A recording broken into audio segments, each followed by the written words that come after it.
నమస్తే. బీసీఎన్ మన నాయకుడు కార్యక్రమానికి స్వాగతం. ప్రకృతి రమణీయతకు నిలయం కోనసీమ.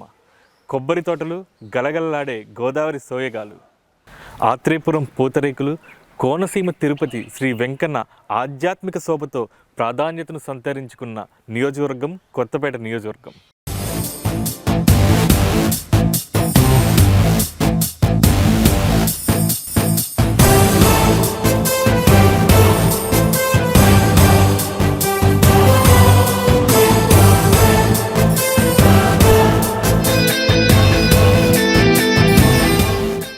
కొత్తపేట శాసనసభ్యులు శ్రీ బండారు సత్యానందరావు గారితో ఈ వారం బీసీఎన్ మన నాయకుడు కార్యక్రమం.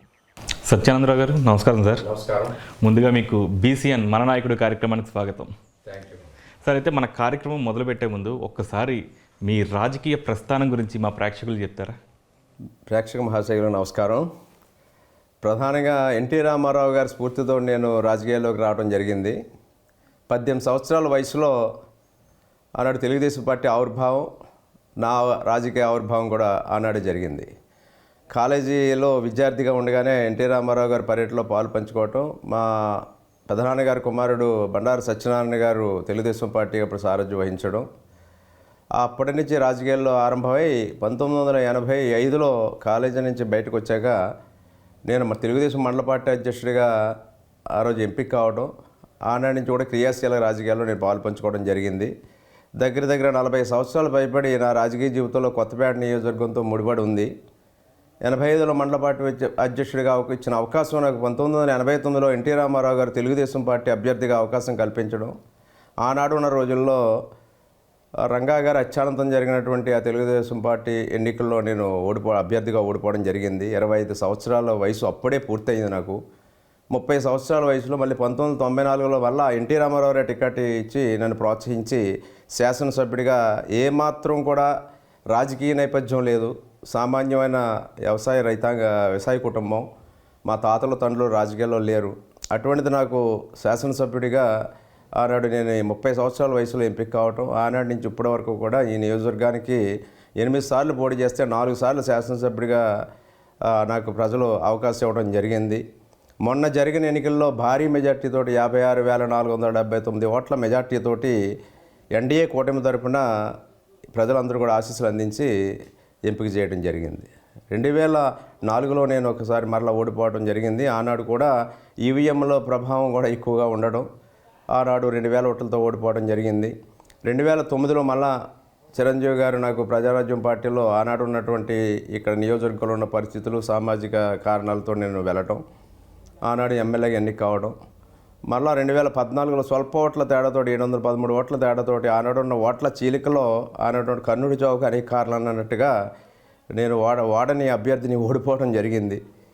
19లో కూడా ఆనాడు జనసేన తెలుగుదేశం విడిగా పోటీ చేయటం, జనసేన తరపున నా సోదరుడే అభ్యర్థిగా ఉండడం, ఆ 36,000 ఓట్ల చీలికతో 4,000 ఓట్ల తేడాతో ఆనాడు ఓడిపోవడం జరిగింది.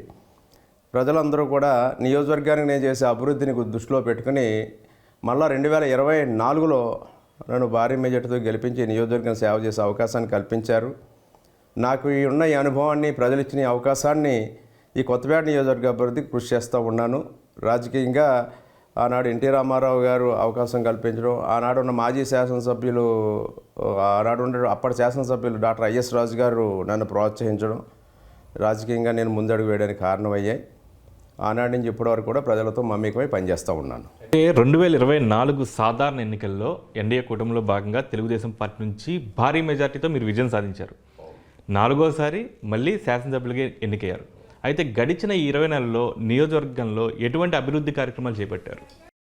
శాసనసభ్యుడిగా ఎన్నికైన తర్వాత ఎన్డీఏ కూటమి ప్రభుత్వం అధికారంలోకి వచ్చింది, కానీ గత ప్రభుత్వం చేసినటువంటి ఒక తప్పిదాల వల్ల, ఒక విధ్వంసకర పాలన వల్ల ప్రభుత్వం ద్వారా అత్యధికమైన నిధులు తెచ్చుకుని అభివృద్ధి చేసుకునే అవకాశం లేకపోయినా నాకున్న అనుభవంతో ఉన్న అవకాశాలన్నీ వినియోగించుకుని కొత్తపేట నియోజకవర్గ అభివృద్ధికి నేను పాటుపడటం జరుగుతూ ఉంది. దగ్గర 150 కోట్ల రూపాయల పైబడి అనేక కార్యక్రమాలు చేపట్టడం జరిగింది. ప్రజలకు కనీస అవసరాలు, కనీస సౌకర్యాలు తీర్చడం కోసం రహదారుల నిర్మాణానికి, ప్రధానంగా ఆర్ఎన్బి రహదారులు కానీ, పంచాయతీరాజ్ రహదారులు కానీ, లేదా ఇరిగేషన్ సంబంధించిన సమస్యల మీద కానీ ఒక పక్క దృష్టి పెడుతూ వైద్యానికి సంబంధించిన సమస్యల మీద కూడా దృష్టి పెడుతూ మళ్ళీ త్రాగునీరు జలజీవన మిషన్ కింద చేపట్టిన పనులు అసంపూర్తిగా ఉండటం, లేదా నాడు నేడు కింద చేపట్టిన గత ప్రభుత్వ పనులన్నీ కూడా అసంపూర్తిగా ఉండటం, రైతాంగానికి ఉపయోగపడే త్రాగునీరు అందించే డ్రైనేజీకి సంబంధించిన విషయాల మీద కానీ దృష్టి పెట్టడం, అనేక రకాలుగా అభివృద్ధి కార్యక్రమాలు చేపడుతూ వివిధ శాఖల ద్వారా నిధులు సమీకరించి లేదా ప్రభుత్వానికి కార్యాలయ భవనాలు సమకూర్చడం కానీ, లేదా విలేజ్ హెల్త్ క్లినిక్లు నిర్మాణానికి కృషి చేయడం కానీ, ఏ విధమైన అభివృద్ధికి అవకాశం ఉంటే అవన్నీ కూడా చేసుకుంటూ ముందుకు వెళ్తూ ఉన్నాం. నియోజకవర్గంలో ఈనాటి నుంచి అపరిష్కృతంగా ఉన్న సమస్యలు, ఈ చిన్న చిన్న సమస్యలు కావచ్చు, పెద్ద పెద్ద సమస్యలు కావచ్చు, వాటి పరిష్కారానికి కృషి చేయడం జరుగుతూ ఉంది. ప్రజలందరూ కూడా చాలా సంతోషంగా ఎన్డీఏ కూటమి ప్రభుత్వం పట్ల ఉన్నారు. నేను వచ్చిన తర్వాత ప్రతిరోజు నిత్యం ఏదో కార్యక్రమం పట్ల ఎక్కడ ఏ సమస్య ఉందో పక్క ప్రజా దర్బార్లు నిర్వహిస్తూ ఉన్నాం. ప్రజా సమస్యలు తెలుసుకుంటూ ఉన్నాం.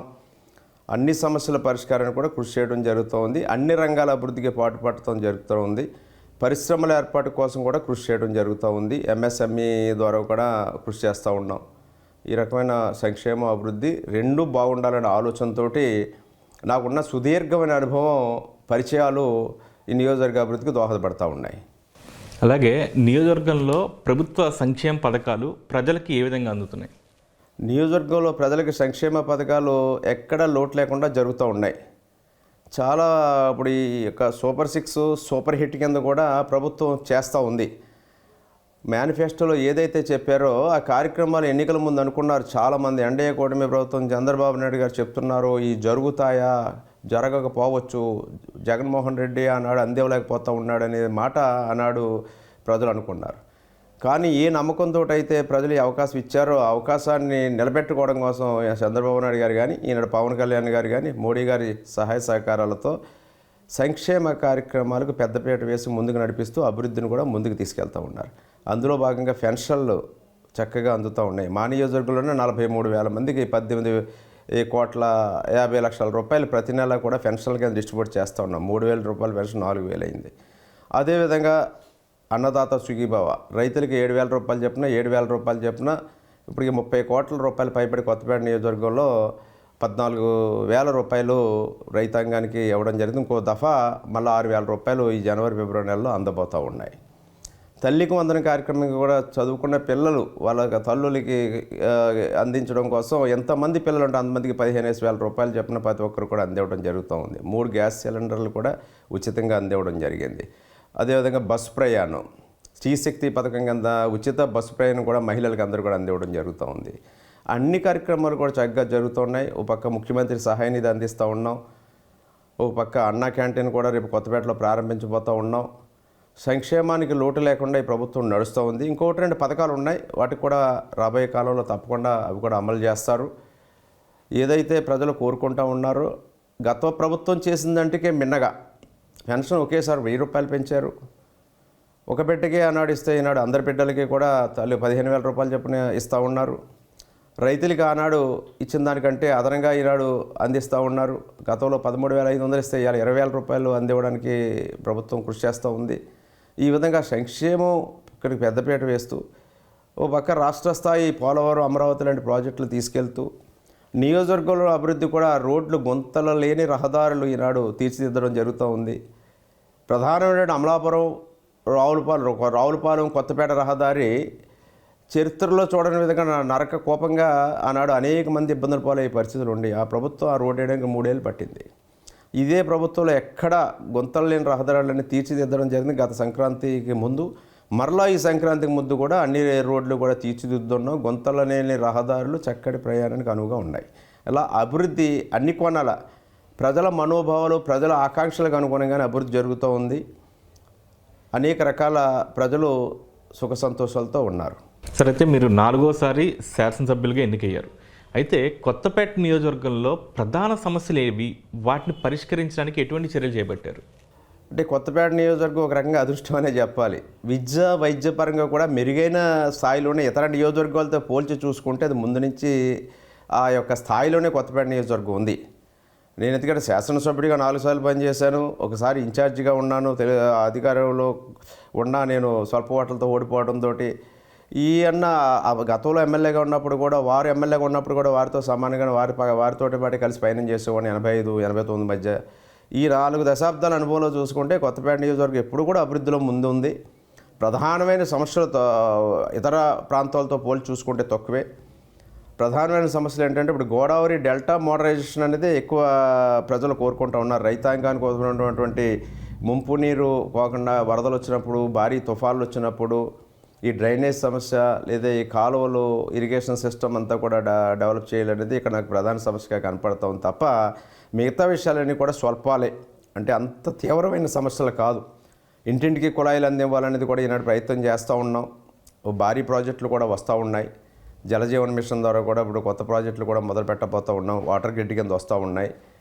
అదేవిధంగా వైద్యపరంగా కూడా చాలా పిహెచ్సీలు నేను శాంక్షన్ చేశాను. చాలా ప్రాథమిక ఆరోగ్య కేంద్రాలు ఉన్నాయి. 8 ప్రాథమిక ఆరోగ్య కేంద్రాలు ఈ నియోజకవర్గంలో ఉన్నాయంటే చాలా గొప్ప. మండలానికి 2 తప్పన 2 సిహెచ్సీలు ఉన్నాయి. అంటే 10 హాస్పిటల్ ప్రభుత్వపరమైన హాస్పిటల్స్ ఉన్నాయి. 4 డిగ్రీ కాలేజీలు 4 మండలాల్లో ఉన్నాయి. ఇప్పుడైతే ఒక చోట ప్రభుత్వపరమైన కాలేజీ నడవట్లేదు, కానీ డిగ్రీ కాలేజీలు కూడా గతంలో ఒక నియోజకవర్గానికి ఇతర ప్రాంతాల్లో అయితే నియోజకవర్గం ఒక డిగ్రీ కాలేజీలు కూడా లేని పరిస్థితుల్లో ఇక్కడ కొత్తపేట నియోజకవర్గంలో డిగ్రీ కాలేజీలు కానీ జూనియర్ కాలేజీలు ప్రభుత్వ పరంగా ఉన్నాయి. ఇవన్నీ కూడా ప్రజలకి ఇబ్బందులు లేకుండానే అన్నీ కూడా ముందుకెళ్తాయి. ఏదంటే ఇంకా మెరుగైన సౌకర్యాలు సమకూర్చుకోవడం కోసం మేము ముందడుగు వేయాలి తప్ప ఇబ్బందులు పడే పరిస్థితి లేదు. ఒక్క ప్రధానమైన ఇబ్బందుల రైతాంగానికి సంబంధించిన ఇష్యూస్ ఉన్నాయి. అవి లోళ్ళ లాకులని ఇరిగేషన్ సిస్టమ్ అంతా డెవలప్ చేయాలి. ఏటిగట్లు కొంచెం ఆధునీకరణ చేయాలి. ఇవన్నీ కూడా చేసుకుంటూ ముందుకు వెళ్తూ ఉన్నాం. అన్ని సమస్యలు కూడా ఎక్కడ ఏ ఇబ్బంది ఉన్నా వెంటనే సత్వరం పరిష్కారం చేస్తూ ఉన్నాం. అలాగే ఇటు నియోజకవర్గంలో కావచ్చు, రాష్ట్రంలో కావచ్చు, ఎన్డీఏ కూటమి నాయకులు కార్యకర్తల మధ్య సమన్వయం ఏ విధంగా ఉందంటారు? ప్రధానంగా ఒక 3 పార్టీల కలయిక ఎన్డీఏ కూటమి అంటే తెలుగుదేశం, జనసేన, బీజేపీ. తెలుగుదేశం పార్టీలో ఉన్నవారు అనుభవం ఉన్నవారు, సుదీర్ఘకాలంగా అంత రాజకీయాల్లో ఉన్నవాళ్ళు. జనసేన పార్టీ తరపున వచ్చిన అంత యూత్ వస్తారు. రాజకీయ అనుభవం కంటే ఉత్సాహం, కొంచెం ఆవేశంగా ఏదైనా చురుకుగా ముందుకెళ్ళాలనే ఆలోచనతో ఉన్నవారు ఉంటారు. బీజేపీ పార్టీ సిద్ధాంతిక పార్టీ, వారి పరంగా వారు కేంద్రంలో అధికారులు ఉంది కాబట్టి వారు కూడా ఇన్వాల్వ్ అవుతూ ఉంటారు. ఈ 3 పార్టీలని కలయిక చేసుకుని ముందుకెళ్ళటం అనేది, ఎందుకంటే అధినాయకుల మధ్య ఉన్న సమన్వయమే కింద స్థాయిలో కూడా దానిని అనుసరించి నడవడం జరుగుతూ ఉంది. ప్రధానంగా ఈనాడు చంద్రబాబు నాయుడు గారు, పవన్ కళ్యాణ్ గారి దగ్గర ఉన్నటువంటి బాండేజ్, వాళ్ళిద్దరి మధ్య చక్కటి బాండేజ్ ఉంది, వేవ్ లెంగ్త్ ఉంది. అదే ఈనాడు కింద స్థాయిలో కూడా పై నాయకుల యొక్క సమన్వయాన్ని బట్టే కింద నాయకుల్లో కూడా ఆ యొక్క అనుబంధంగానే ముందుకు వెళ్తూ ఉన్నాం. ప్రధానంగా ఒక కుటుంబంలోనే చిన్న చిన్న సమస్యలు ఉంటాయి. తెలుగుదేశం పార్టీలో కూడా సమస్యలు ఉంటాయి. తెలుగుదేశం పార్టీ నాయకులందరూ ఒకే సమన్వయంగా ఉంటారని అనుకోలేం. అలాంటి 3 పార్టీలు ఉన్నప్పుడు ఇంకా కొంచెం చిన్న ఇబ్బందులు ఉంటాయి. వీటన్నిటిని కూడా సమన్వయం చేసుకుంటూ ముందుకు వెళ్తూ ఉన్నాం. చిన్న ఏమైనా వచ్చినా సర్దుకుని ముందుకు వెళ్తూ ఉన్నాం తప్ప ఎక్కడా పెద్ద పొరపచ్చాలు ఏమీ లేవు. ఈ యొక్క కూటమి మా యొక్క నాయకులు అదే చెప్తూ ఉన్నారు. ఏదైతే చంద్రబాబు నాయుడు గారు అవని, పవన్ కళ్యాణ్ గారు అవని, మోడీ గారి నేతృత్వంలో ఈ యొక్క ప్రభుత్వం 15 సంవత్సరాల పాటు అధికారంలో ఉండాలనేదే వారు ఆ సందేశం ఇస్తూ ఉన్నారు. దాన్ని దృష్టిలో పెట్టుకుని అందరూ నడుస్తూ ఉన్నారు. ఎన్డీఏ కూటమికి తిరుగులేదు. ఎన్డీఏ కూటమి కలిసిమెలిసి ప్రజాభిమానాన్ని చూరగొని రాబోయే 15 సంవత్సరాల పాటు అధికారంలో ఉంటుందంటలో ఏ విధమైన సందేహం లేదు. అయితే నియోజకవర్గంలో నామినేటెడ్ పదవుల విషయంలో 3 పార్టీలకి ఏ విధంగా న్యాయం జరుగుతుంది? ఆల్రెడీ కూటమి తరపున కూడా ఒక అండర్స్టాండింగ్ పెట్టారు. ఎవరికి ఏ విధమైన ప్రొపోర్షనేట్గా వారికి అవకాశాలు కల్పించాలనేది ఈ కూటమి తరపున నా పై నాయకులు నిర్ణయించడం జరిగింది. ఆ రేషియోలోనే అది 3 పార్టీల మధ్య కూడా వాటిని షేరింగ్ చేసుకునే అవకాశాలు కల్పించడం జరుగుతుంది. ఇప్పుడు ఈ మధ్య మాకు దేవాలయ కమిటీలు వేసుకున్నాం, అదేవిధంగా నీటి సంఘాలు వేసుకున్నాం, సొసైటీలు వేసుకున్నాం. వీటిల్లోనూ కూడా ఏ విధమైన ఓటీఆర్ చిన్న వచ్చినా సర్దుబాటు చేసుకుని అందరికీ న్యాయం జరిగే విధంగా ఆ యొక్క సమర్థతను బట్టి, అవకాశాలను బట్టి ముందుకెళ్ళడం జరుగుతుంది తప్ప సమన్వయ లోపం లేదు. కొద్దిపాటి ఉన్న సహజంగా వ్యక్తిగతంగా గ్రామాల్లో ఉన్న ఆధిపత్య పోరులో ఏదైనా ఉన్నా అక్కడ ఉన్నటువంటి పరిస్థితులను బట్టి నిర్ణయం తీసుకుని సమర్థించుకుని ముందుకెళ్ళడం జరుగుతూ ఉంది. సరే, అయితే కోనసీమలో సంక్రాంతి అంటే గుర్తొచ్చేది మీరే. ఆత్రేయపురం ఉత్సవం పేరుతో సంక్రాంతి సంబరాలని దాదాపు జాతీయ స్థాయి వరకు తీసుకెళ్లేలాగా ఆలోచిస్తున్నారు. సో ఈ ఇయర్ ఎలా జరుగుతుంది? ఈ సంవత్సరం చాలా చాలా రంగరంగ వైభవంగా, చాలా గొప్పగా ఆత్రేయపురం ఉత్సవం పేరట సరార్దర్ కాటన్ గోదావరి ట్రోఫీ తరపున జాతీయ స్థాయి డ్రాగన్ పడవల పోటీలు, ఈత పోటీలు, రంగోలీ ముగ్గుల పోటీలు, గాలిపటాల పోటీలు అన్నీ కూడా గొప్పగా జరగబోతూ ఉన్నాయి. లొల్లలాకుల ప్రాంతాన్ని టూరిజంగా తయారు చేయడం కోసం అక్కడ ఒక ఫుడ్ ఫెస్టివల్, డ్వాక్రా ఉత్పత్తుల ఎగ్జిబిషన్ కమ్ సేల్స్, ఇంకా ఇతర ప్రోత్సాహకాలు, ఎన్నో కార్యక్రమాలు ఎన్నెన్నో ఏర్పాటు చేయడం జరిగింది. ఇన్నోవేటివ్గా కూడా చాలా కార్యక్రమాలు ఏర్పాటు జరిగింది. అవన్నీ కూడా వెరసి ఈనాడు అంబేద్కర్ కోనసీమ జిల్లా అంటే కొత్తపేట నియోజకవర్గం ఆత్రేయపుర ఉత్సవం, సంక్రాంతి సంబరాలు అంటే ఆత్రేయపుర ఉత్సవాన్ని గుర్తు వచ్చేలా చేసే విధంగా ఈ సంవత్సరం కార్యక్రమాలు జరగబోతున్నాయి. రేపు ప్రారంభం కాబోతూ ఉన్నాయి. రేపు 3 రోజుల పాటు జరగబోయే కార్యక్రమాలు సంక్రాంతి 14వ తేదీన ప్రారంభమైతే, కానీ ఇక్కడ కొత్తపేట నియోజకవర్గంలో రేపే సంక్రాంతి సంబరాలు ప్రారంభమవుతున్నంత ఇదిగా వేలాదిగా ప్రజలు పాల్గొనే కార్యక్రమాన్ని విజయవంతం చేయబోతూ ఉన్నారు. ఇది ప్రపంచవ్యాప్తంగా ప్రజలందరినీ కూడా ఆకర్షించబోతూ ఉన్నాయి. ఈ ఉత్సవాలు అనేది కేరళ తరహా మించిన ఉత్సవాలు ఇక్కడ జరగబోతూ ఉన్నాయి. అయితే కోనసీమను టూరిజం హబ్గా అభివృద్ధి చేసే ప్రణాళికలు ఏమైనా ఉన్నాయా సార్? 100% ఎందుకంటే జిల్లాలు సెపరేట్గా అయిపోయిన తర్వాత మేమందరం ఒక దాంట్లో ఉండేవాళ్ళం. రాజమండ్రి, కాకినాడ, అమలాపురం అనుకుందాం, జిల్లాల పేర్లు ఏదేమైనా కానివ్వండి, 3 జిల్లా కేంద్రాలు కాబట్టి ఇప్పుడు రాజమండ్రి, కాకినాడ ఉన్నటువంటి వసతులు అమలాపురం ఉండవు.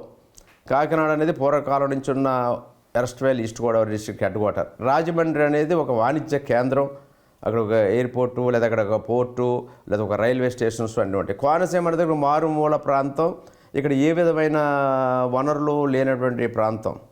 ఈ ప్రాంతాన్ని అభివృద్ధి చేయాలంటే మాకు ఉన్నటువంటి అవకాశం టూరిజం లేదా వ్యవసాయం, ప్రధానంగా వ్యవసాయం, తర్వాత టూరిజం. ఆ టూరిజంలోనే మళ్ళా దేవాలయాల అభివృద్ధి. భగవంతుడు దేవాలయాలు, చక్కటి దేవాలయాలు మా కోనసీమ ప్రాంతంలోనే, అందులో కొత్తపేట నియోజకవర్గంలో ఎక్కువగా ఉన్నాయి. దాని మీద ఎంతగా దృష్టి పెట్టడం లేదు. ప్రజల యొక్క జీవన ప్రమాణాలు పెరగాలి, ప్రజల యొక్క జీవనోపాధి పెంచాలి, వాళ్ళకి ఉద్యోగ అవకాశాలు కల్పించాలి, వాళ్ళ యొక్క బతుకు తెరువు పెరగాలి అని అనుకుంటే మాకున్న అవకాశాలు టూరిజం, టెంపుల్ టూరిజం, ఎక్కువ టూరిజం కింద. ఈ రెండింటి మీద కూడా నేను ఎమ్మెల్యేగా వచ్చిన కాడి నుంచి కూడా దృష్టి పెట్టడం జరిగింది. అందుకే శ్రీ వాడపల్లి వెంకటేశ్వర స్వామి యొక్క ఆలయం యొక్క అభివృద్ధిని, స్వామివారి వైభవం ఏ విధంగా వెలుగొందుతూ ఉందో దాన్ని ఇంకా ఇనుమడింపు చేసే విధంగా ఒక శాసనసభ్యుడిగా నా వంతు కృషి ఎంతవరకు చేయగలను అంతవరకు కూడా ఆ దేవాలయానికి వచ్చే భక్తులకు సౌకర్యాలు కల్పించడంలో, అభివృద్ధి పరచడంలో అవిరల కృషి చేస్తూ ఉన్నాం. అందరూ సహకరిస్తూ ఉన్నారు. అక్కడ భక్తుల తాకిడి కూడా ఎక్కడెక్కడి నుంచో వచ్చి ప్రతి శనివారం లక్షలాది మంది భక్తులు వస్తూ ఉన్నారు. అదేవిధంగా రాలి జగన్మోహన్ కేశవ స్వామి వారు కానీ, మందపల్లి శనేశ్వర స్వామి వారు కానీ, పలువుల ఉమాకుప్పలింగేశ్వర స్వామి వారు కానీ, వానపల్లి పల్లాలమ్మ వారు కానీ, చింతలూరి నూకాలమ్మ వారు కానీ, ఇటువంటి మంచి టెంపుల్స్ ఉన్నాయి.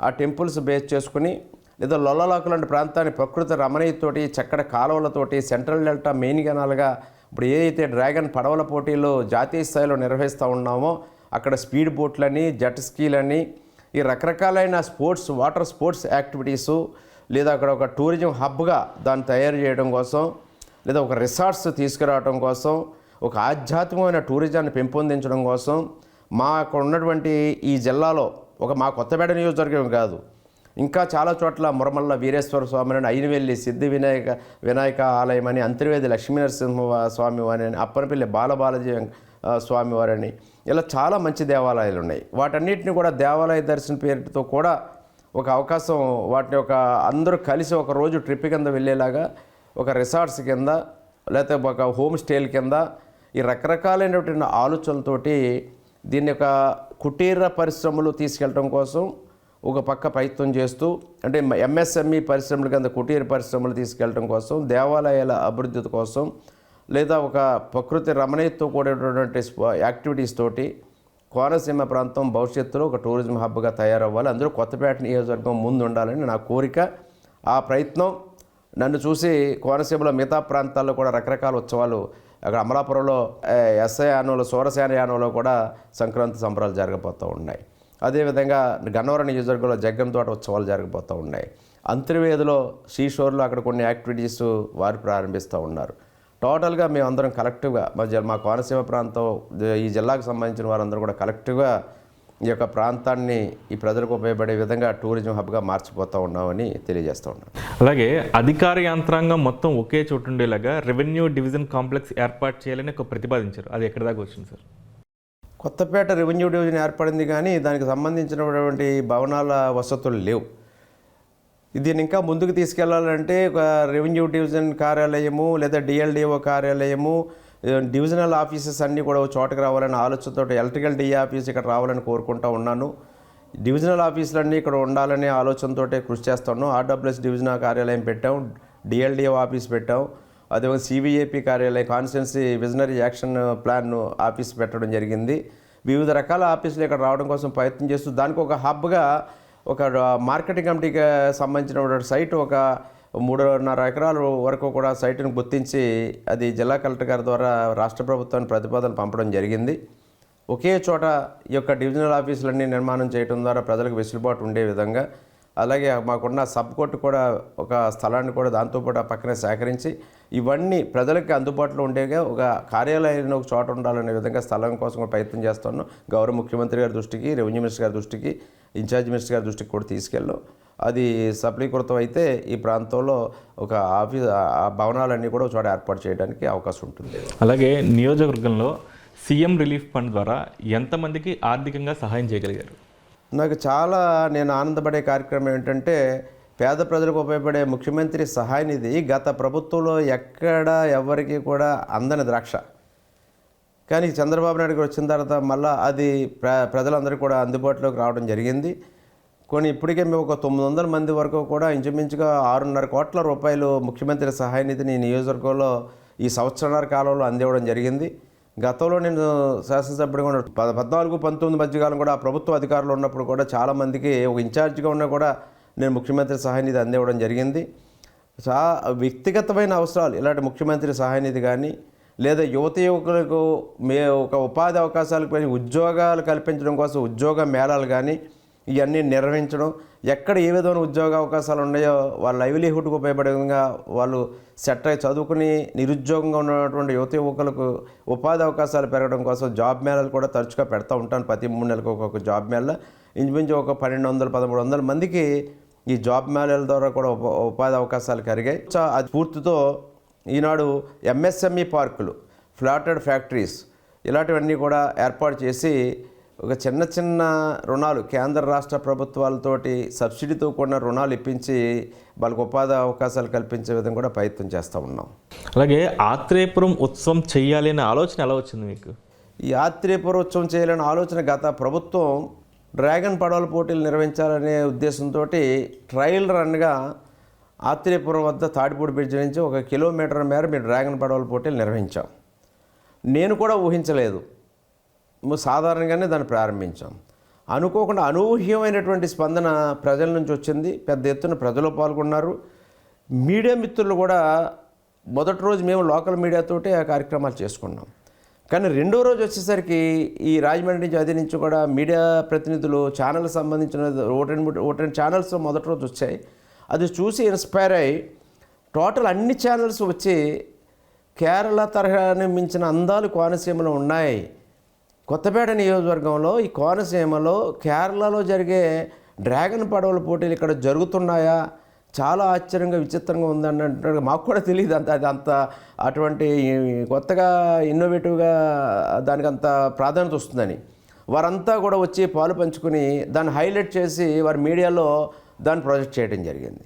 రెండో రోజుకి వచ్చేసరికి ఇది ప్రపంచంలో ఉన్నటువంటి ఈ ప్రాంతానికి సంబంధించిన ఎక్కడ వారు ఉన్నా మన ఆత్రేయపురంలో మన నియోజకవర్గంలో డ్రాగన్ పడవల పోటీలు జరుగుతున్నాయని అందరికీ ఫోన్లు చేసి అడిగే పరిస్థితి, చాలా దానికి స్పందన రావడం. అది తెలంగాణలో కూడా కొన్ని ఈనాడు లాంటి ఇతర పేపర్లో కూడా మెయిన్ ఎడిషన్స్లో మెయిన్ పేజీల్లో కూడా వేయటం జరిగింది. అక్కడ వారు కూడా చూసి ఫోన్ చేయడం జరిగింది.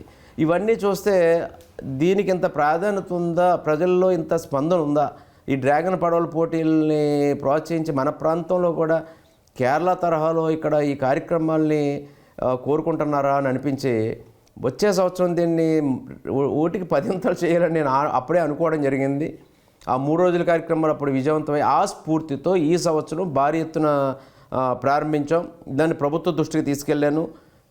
అది ఆంధ్రప్రదేశ్ టూరిజం తరపున చంద్రబాబు నాయుడు గారు, మా టూరిజం మంత్రివర్యులు దుర్గేష్ గారు, అందరూ టూరిజం అధికారులు, జిల్లా కలెక్టర్ గారు మహేష్ కుమార్ గారు వీళ్ళు కూడా చాలా బాగా సహకరించారు.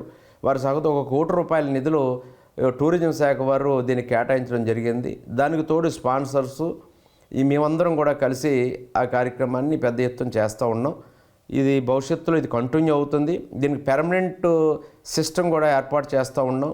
ఆ సిస్టమ్ వల్ల ప్రతి సంవత్సరం కూడా అక్కడ డ్రాగన్ పడవల పోటీలు జరగాల, ఇంకా వారం కూడా యాక్టివిటీస్ ఆ ప్రాంతంలో పర్యాటకంగా జరిగే విధంగా, లేదా స్పీడ్ బోట్లని, జెట్ స్కీలన్నీ కూడా ఆ కెనాల్లో జరగడం ద్వారా వాడపల్లి వెంకటేశ్వర స్వామి సన్నిధిగా రావటం, ఈ రిసార్ట్స్లోనో ఈ టూరిజం ఈ అడ్వెంచర్ ఈ స్పోర్ట్స్ యాక్టివిటీస్లోనో ప్రజలందరూ పాలు పంచుకునేలాగా దాన్ని ఒక పర్యాటక ప్రాంతంగా తీర్చిదిద్దబోతా ఉన్నాం. ఆనాడు ఇచ్చిన స్ఫూర్తే ఈనాడు దీన్ని ఇంత ముందుకు తీసుకెళ్తా ఉన్నాం. సార్, అయితే ఒకసారి మీ రాజకీయ ప్రస్థానం చూస్తే మీరు 8 సార్లు పోటీ చేస్తే 4 సార్లు శాసనసభకు ఎన్నికారు. అలాగే మీ బావగారైన గ్రంథి శ్రీనివాస్ గారు భీమవరం నియోజకవర్గం నుంచి 4 సార్లు పోటీ చేస్తే 2 సార్లు శాసనసభకు ఎన్నికారు. అయితే మీరిద్దరూ ఒకేసారి అసెంబ్లీలో కనిపించిన సందర్భాలు లేవు. సో భవిష్యత్తులో మీరిద్దరూ ఒకేసారి శాసనసభకు ఎన్నికై అసెంబ్లీలో చూసే అవకాశం వస్తుందని భావించవచ్చా? మీరు అనుకున్న మాట మేము అనుకుంటూ ఉంటాం. మా బావగారు కూడా, నేను, మా వారు కూడా, మా బంధువులు కూడా అంటూ ఉంటారు. ఎందుకంటే మీ బావగారు నువ్వు కూడా ఒకసారి అసెంబ్లీలో చూడగలవా? ఆయన ఒక పార్టీలో మీరు పార్టీలో ఉన్నారు, ఆయన ఎమ్మెల్యేగా ఉంటే మీరు ఉండరు, మీరు ఎమ్మెల్యేగా ఉంటే ఆయన ఉండరు. తప్పకుండా భవిష్యత్తులో ఆ భగవంతుడు అవకాశం ఇస్తారు. అవసరమైతే ఒకే పార్టీలో ఉండి కూడా అసెంబ్లీలో ఉండాలని కూడా నేను కోరుకుంటా ఉన్నాను. అది భవిష్యత్తులో సాధ్యం అవుతుందని నేను భావిస్తూ ఉన్నాను. తప్పకుండా మీరు అనుకున్నది మీరు చూస్తారు. సార్, అలాగే ఎన్డీఏ పరిపాలనకు, రాష్ట్రంలో ఎన్డీఏ పరిపాలనకు మీరు ఎన్ని మార్కులు వేస్తారు? ఎన్డీఏ పరిపాలన ఇవాళ రాష్ట్రంలో బ్రహ్మాండంగా జరుగుతూ ఉంది. చంద్రబాబు నాయుడు గారి విజనరీ, దార్శనికత, అనుభవం, ఆయనకు ఉన్నటువంటి ముందు చూపు ఈనాడు ఈ రాష్ట్రానికి శ్రీరామ రక్ష. చిన్న భిన్నమైపోయిన రాష్ట్రాన్ని గాడిలో పట్టడానికి సంవత్సరాల కాలంగా ఆయన చేసినటువంటి ఎక్సర్సైజు, ఎందుకంటే మాలాంటి అనుభవం ఉన్న వాళ్ళకి అర్థం అవుద్ది. అంటే కొత్తగా వచ్చిన వారికి కొద్దిగా సమయం పడుతుంది తప్ప ఆయన పడ్డ శ్రమ, దానివల్ల ఈ అవసరమైతే రాజకీయ ప్రయోజనాలు కూడా పక్కన పెట్టి ఆయన ప్రజా ప్రయోజనాలు, రాష్ట్ర ప్రయోజనాలు ముఖ్యమని ఆలోచించే నాయకులు ఈనాడు మనకు ఉన్నారు. కనుకనే ఈనాడు ఈ రాష్ట్రం ఈ విధంగా నిలదొక్కుకోగలుగుతుందని నేను అనుకుంటా ఉన్నాను, నా వ్యక్తిగత అభిప్రాయం. ఎందుకంటే చంద్రబాబు నాయుడు గారు ఒక పక్క, దానికి సహకరించే పవన్ కళ్యాణ్ గారు మరొక పక్క. ఆయన కూడా ఎందుకంటే ఆయన కూడా రాజకీయ ప్రయోజనాల కంటే, స్వార్థ రాజకీయ ప్రయోజనాల కంటే కూడా ప్రజా ప్రయోజనాల కోసం, రాష్ట్ర ప్రయోజనాల కోసం ఆలోచించే నాయకుడు. కానీ వీరి ఇరువురి యొక్క కలయిక, దాని యువ నాయకుడు బాగా చదువుకున్నారు, బాగా ఆలోచించి పనిచేయగలిగే, కష్టపడగలిగే నా యువ నాయకుడు లోకేష్ బాబు గారు ఉన్నారు. వీరంతా కూడా రాష్ట్రం కోసం నిత్యం పరితపిస్తూ ఉన్నారు. ఓ పక్క విదేశాలకు వెళ్ళి పెట్టుబడులు వస్తూ ఉన్నాయి. పెట్టుబడులు అనేది వస్తేనే, ఇక్కడ పెట్టుబడులు పెడితేనే, ఇక్కడ పారిశ్రామికంగానూ వస్తేనే ఉద్యోగాలు, ఉపాధి, మనకి ఆదాయం, పన్నులు ఇవన్నీ వస్తాయి. చంద్రబాబు నాయుడు గారి అనుభవాలు ఈ రాష్ట్రం ఈనాడు ఒక గాడిలో పడతా ఉంది. అన్ని వ్యవస్థలు మళ్ళీ దారిలోకి వస్తూ ఉన్నాయి. ఇప్పుడిప్పుడే అన్నీ చక్కబడతా ఉన్నాయి. ఇకది ఒక 2-3 సంవత్సరాలు ప్రయాణం చేస్తే ఇది కుదుడు పడుతుంది, నిలదొక్కుంటుంది. అది ఎన్డీఏ కూటమి వల్లే సాధ్యమైంది. దీనికి తోడు ప్రధానంగా మనం అనుకోవాల్సింది మోడీ గారు. ఇలా ఆంధ్రప్రదేశ్ రాష్ట్రం యొక్క చిన్న భిన్నమైన ఈ ఆర్థిక వ్యవస్థను చక్కదిద్దాలి అంటే తన తోడ్పాటు ఇవ్వాలనే ఆలోచనతో కేంద్ర ప్రభుత్వ సహకారం కూడా మనం ఊహించిన దానికంటే ఎక్కువగానే కేంద్ర ప్రభుత్వం ఈనాడు మనకు సహకరిస్తూ ఉంది. దానికి నిదర్శనమే మోడీ గారు ఈ రాష్ట్రానికి ఎన్నిసార్లు వచ్చారనేది మనం చూడటం జరిగింది. ఏ విషయంలోనూ కూడా ఆయన చొరవగా ఈ రాష్ట్రం నుంచి ఏ కోరిక కోరినా కూడా చంద్రబాబు నాయుడు గారికి, పవన్ కళ్యాణ్ గారికి సహకరిస్తూ ఉన్నారు. ఇవాళ కేంద్ర ప్రభుత్వ నిధులు మనకు ఎంతో మేలు కలుగుతూ ఉన్నాయి. అందుకే ఈ రోజున ఈ పరిస్థితుల్లోనైనా మన రాష్ట్రాన్ని మనం ముందుకు తీసుకెళ్ళగలుగుతూ ఉన్నాం. ఎందుకంటే దేశంలో ఎక్కడా లేనటువంటి సంక్షేమం, ఎక్కడా లేనటువంటి ఖర్చు ఈనాడు ఎక్కడ వేరే రాష్ట్రంలో ఎక్కడా లేదు. మనకు వచ్చిన ఆదాయం అంతా కూడా సంక్షేమానికి కూడా సరిపెట్టలేనటువంటి పరిస్థితి ఉన్న రాష్ట్రం ఏదైనా ఉందంటే ₹100, అంటే ఉదాహరణగా నేను అన్నాను, యాక్చువల్ ఫిగర్స్ నాకు తెలియదు కానీ ₹100 ఆదా వస్తే ₹90 సంక్షేమానికి ఖర్చు పెడతా ఉంటే మనం ఏ రకంగా అభివృద్ధి సాధించగలుగుతాం? ఈనాడు కేంద్ర ప్రభుత్వ సహకారంతో సంక్షేమాన్ని ఏ మాత్రం కూడా తగ్గించకుండా ఏదైతే చెప్పామో అదే ఇంకా గత ప్రభుత్వాలు ఇచ్చిన దానికంటే ఎక్కువగా అందిస్తూ ఈ రకమైన అభివృద్ధి సాధిస్తున్నాం అంటే అది యొక్క ఎన్డీఏ కూటమి రాష్ట్ర ప్రభుత్వం చేస్తున్నటువంటి ఘనత అది చంద్రబాబు నాయుడు గారికి, పవన్ కళ్యాణ్ గారికి, మోడీ గారికి దక్కుతుంది.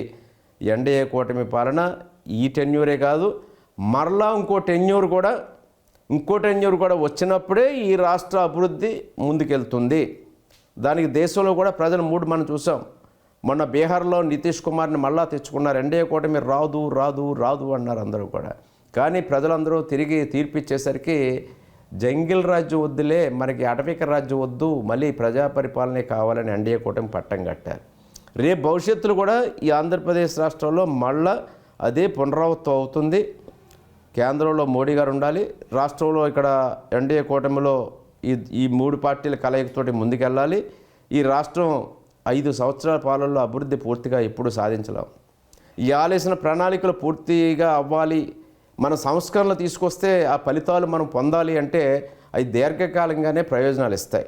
ఇవాళ వేసిన పునాదులు ఇవాళ 10 లక్షల కోట్లు 20 లక్షల కోట్లు మనం తెచ్చామనుకుంటే 20 లక్షల కోట్లు ఇవాళ ఖర్చు పెట్టేయాలంటే అయిపోయేదా? ఒక ప్రాజెక్టు కట్టాలంటే ఒక 1000 కోట్లు ఇచ్చామంటే 1000 కోట్లు ఇవాళ ఖర్చు పెట్టేయగలిగేదా? 1000 కోట్లు ఖర్చు పెట్టాలంటే 4 ఏళ్ళు పడుతుంది. లక్షల కోట్లు ఖర్చు పెట్టాలంటే సంవత్సరాలు పడతాయి. లక్షల కోట్లు ఖర్చు పెట్టాక ఆ లక్షల కోట్లు ఖర్చు పెట్టి ఆ పరిశ్రమలు వచ్చాక దాని ద్వారా అందరికీ ప్రత్యక్షంగానో పరోక్షంగానో ఉపాధి అవకాశాలు వచ్చి దాని ద్వారా వచ్చే ఉత్పత్తుల ద్వారా రాష్ట్రానికి ఆదాయం పన్నుల రూపంలో వచ్చి ఆ ఆదాయాన్ని మళ్ళీ ప్రజలకు అందివ్వాలంటే కొంత సమయం పడుతుంది. ఇవన్నీ మెటీరియలైజ్ అవ్వాలంటే 5 సంవత్సరాల కాలంలో అనేది పూర్తి స్థాయిలో మనం సాధించలేం. ప్రజలు కూడా విజ్ఞులైన ప్రజానీకం, ఆంధ్రప్రదేశ్ ప్రజానీకం చాలా విజ్ఞతతో కూడా ప్రజానీకం. దానికి ఉదాహరణే గతంలో 151 సీట్లు ఇచ్చారు. ఒక్క ఛాన్స్ ప్లీజ్ అంటే ఒక్క ఛాన్సే కదా. ఆయన చంద్రబాబు నాయుడు గారి ప్రభుత్వం మీద ఏమీ వ్యతిరేకత లేదు. చంద్రబాబు నాయుడు గారి ప్రభుత్వం ఏమీ అభివృద్ధిలో కానీ సంక్షేమంలో కానీ ఏమీ తక్కువ చేయలేదు. కానీ ఒక్క అవకాశం కదా, ఏదో ఓదార్పు యాత్రలు అంటున్నాడు లేదా రాజశేఖర రెడ్డి గారి కొడుకు కదా అని ఒక అవకాశం ఇస్తే 5 ఏళ్ల కాలంలో రాష్ట్రం ఏ విధంగా అయిందో ప్రజలు చూశారు. మళ్ళా ప్రజలు దాన్ని కోరుకోరు, మళ్ళా రాష్ట్రాన్ని నష్టపరుచుకోరు. రాష్ట్ర ప్రభుత్వం మొన్న 151 స్థానాలు ఇచ్చిన వాళ్ళే మళ్ళా ఎన్డీఏ కూడా 164 స్థానాలు ఇచ్చారు. వైసీపీకి 151 ఇస్తే అంటే 11 స్థానాలకు 151 స్థానాల నుంచి 11 స్థానాలకి దిగిపోయారు. అంటే ప్రజలు అంత విజ్ఞులు. అంటే భవిష్యత్తులో ఆ ప్రజలు రేపు మళ్ళా ఎన్డీఏ కూటమికి పట్టం కడతారు. ఈ పరిపాలన పట్ల సంతోషంగా ఉన్నారు. ఒక అరాచక పాలన, అటవిక పాలన పోయిందని భావిస్తున్నారు. అదే రేపు ప్రజా తీర్పు భవిష్యత్తులో అలాగ ఉంటుంది. కనుక ఎన్డీఏ కూటమి రాబోయే కాలంలో ఈ రాష్ట్ర అభివృద్ధిలో ముందడుగు వేస్తుంది. రాష్ట్రం అన్ని విధాలు అభివృద్ధి చెందుతుందని నేను తెలియజేసుకుంటాను. అలాగే శాసనసభ్యులుగా సుదీర్ఘ అనుభవం ఉన్న మీరు రాష్ట్ర డిప్యూటీ సీఎం పవన్ కళ్యాణ్ గారి పరిపాలన గురించి ఏం చెప్తారు?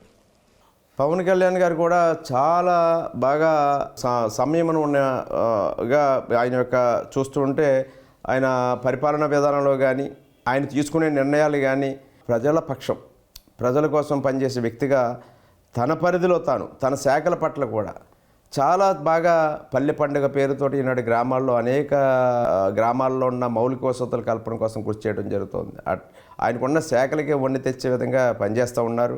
జనరల్గా మేము అందరూ అనుకుంటా ఉన్నాం, ఆయనాడు శాఖలు ఇచ్చినప్పుడు కూడా ఈయన అందుబాటులో ఉండగలరా, కానీ ఆయన ఈ శాఖలకి వన్నె తెచ్చే విధంగా చాలా క్షుణ్ణంగా అవగాహన చేసుకుని ప్రజా సమస్యల పట్ల ఆకలింపుతో అవగాహనతో వారు ఈనాడు పనిచేస్తూ ఉన్నారు.